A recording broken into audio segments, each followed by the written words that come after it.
You have seen them before. A face in a cloud, a face in the front of a car, a tiny, surprised expression staring back at you from an electrical outlet. You know it is not alive. You know those are not eyes. But once you see the face, you cannot completely unsee it. And that may not be a mistake. Because for most of human history, missing a real face could matter far more than imagining a fake one. So your brain may have learned a strange rule. It is better to see a face that is not there than fail to notice one that is. At first, this seems like nothing more than imagination. The cloud does not truly resemble a person. Your mind simply connects a few random shapes and invents something familiar. At least, that is the obvious explanation. But it may not be what your brain is doing. When scientists showed people photographs of ordinary objects that happened to resemble faces, they found something strange. The brain did not always treat them as objects first. For a brief moment, patterns of brain activity represented these objects more like faces. Only afterward did the brain correct itself and settle on what the object actually was.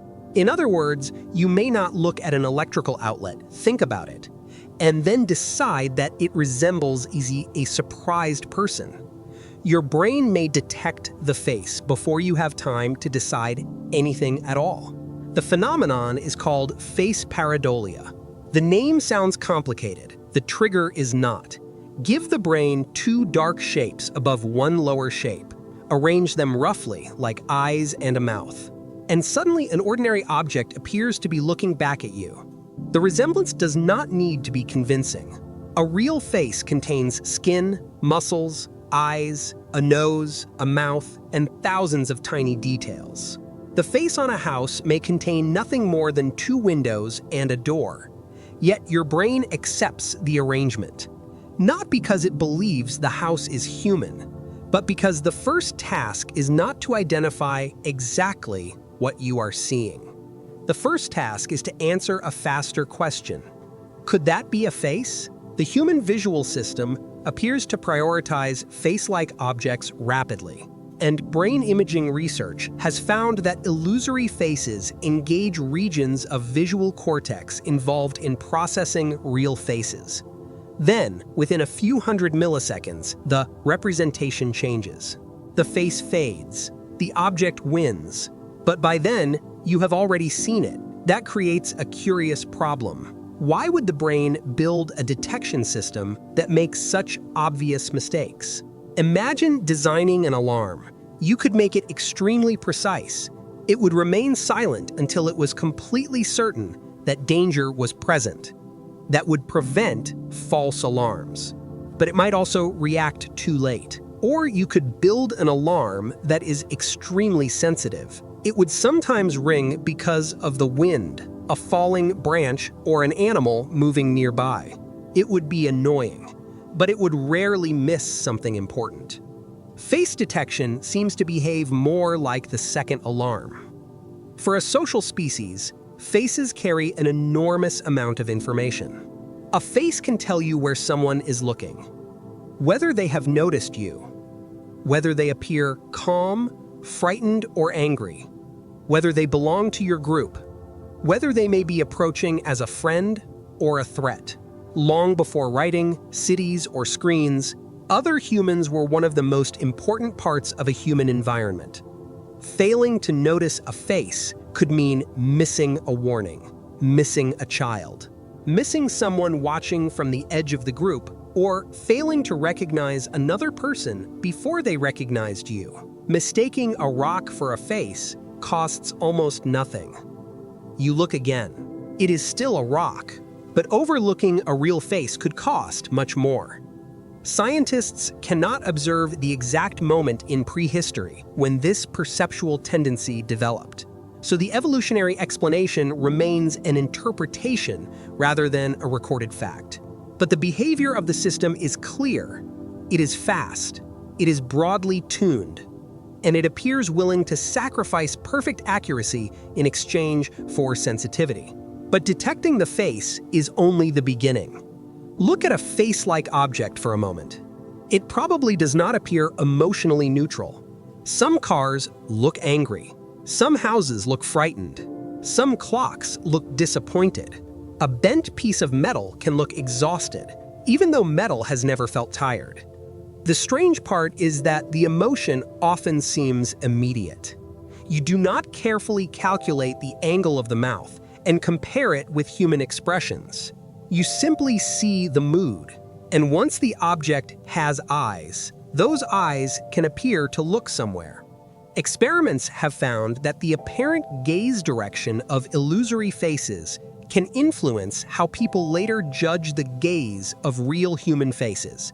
That suggests the resemblance is not merely decorative.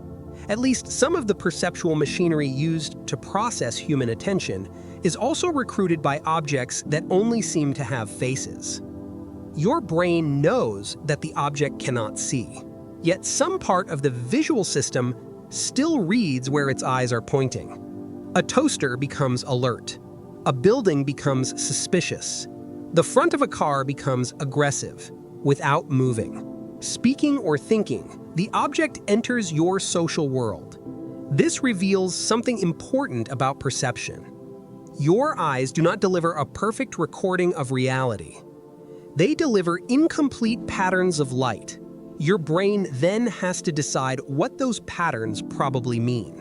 Most of the time, it makes the decision so quickly that you never notice the interpretation happening. You experience the result as reality itself. But face pareidolia exposes the process. For a moment, the guess becomes visible. Two windows become eyes. A shadow becomes a mouth. A stone becomes someone. Then the rational part of the mind catches up and says, "That is not a face," but the face does not disappear completely. Knowing that an illusion is false does not always stop you from experiencing it. Turn the image upside down, however, and the face often becomes harder to see. The same shapes are still present, but the familiar arrangement has been disturbed. This is another clue that the brain is not simply responding to three random marks. It is responding to a face-like configuration, features positioned in the kind of relationship normally found in a real face. So when you see a face in a cloud, your brain is not malfunctioning. It is performing one of its most important jobs with slightly too much enthusiasm. It is searching for other minds. That tendency may also help explain why humans so easily give personality to things that have none. We name cars. We apologize to machines after bumping into them. We become angry at computers as though they are deliberately refusing to cooperate. A face is not required for all of this. But once something appears to have eyes and an expression, treating it like a social being becomes much easier. That does not prove that face pareidolia created ancient beliefs, spirits, or gods. The evidence cannot support a claim that large. But it does show how easily the human mind can find signs of agency in an inanimate world. We do not just detect shapes. We search for attention, emotion, intention, someone looking back. And perhaps that is why the illusion feels so familiar. The face in the wall is not really there. The outlet is not surprised. The car is not angry. The cloud has never been watching you. But the part of your brain that found those faces is real. It was built to notice eyes, expressions, and other people so quickly that it sometimes finds them in stone, metal, and light. Maybe the faces you see in ordinary objects tell you nothing about the objects themselves. Maybe they reveal something about you, that beneath everything humans have built, invented, and learned, the brain is still performing one of its oldest searches, looking into the world, hoping to find someone else.